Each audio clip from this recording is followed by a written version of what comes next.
বেঙ্গালুরুর রামমূর্তি নগরের কলকেরে লেকের কাছ থেকে এক বাংলাদেশি নারীর মরদেহ উদ্ধার করেছে ভারতীয় পুলিশ। ধারণা করা হচ্ছে ওই নারীকে ধর্ষণের পর হত্যা করা হয়েছে।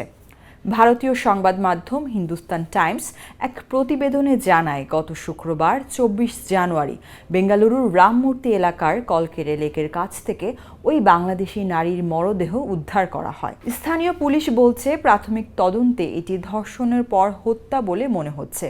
বৃহস্পতিবার ওই নারী কাজ শেষে বাড়ি ফেরার পথে এই হত্যাকাণ্ড ঘটে। তিনি একটি অ্যাপার্টমেন্টে গৃহকর্মী হিসেবে কাজ করতেন। পুলিশ জানিয়েছে, নিহত বাংলাদেশি ওই নারী বিবাহিত ছিলেন এবং গত ৬ বছর ধরে স্বামীর সঙ্গে ভারতে বসবাস করছিলেন। তার স্বামী বৃহৎ বেঙ্গালুরু মহানগর পালিকার পরিচ্ছন্নতা কর্মী হিসেবে কাজ করেন। তারা ৩ সন্তান সহ শহরে বসবাস করতেন। তার স্বামীর বৈধ পাসপোর্ট নিয়ে চিকিৎসার জন্য ভারতে এসেছিলেন।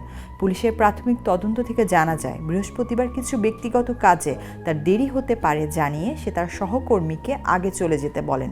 তবে রাতে বাড়ি না ফেরায় তার স্বামী রামমূর্তি নগর থানায় একটি নিখোঁজ ডায়েরি করেন। পুলিশ কর্মকর্তা আরও জানান, ধারণা করা হচ্ছে ওই নারী স্বেচ্ছায় কোনো নির্জন জায়গায় গিয়েছিলেন পরিচিত কারোর সঙ্গে দেখা করতে।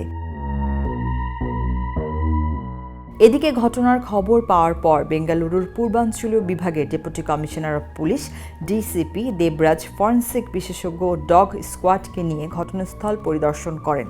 তিনি বলেন, শুক্রবার সকালে আমরা একটি পরিত্যক্ত স্থানে এক নারীর মরদেহ পাওয়ার তথ্য পাই।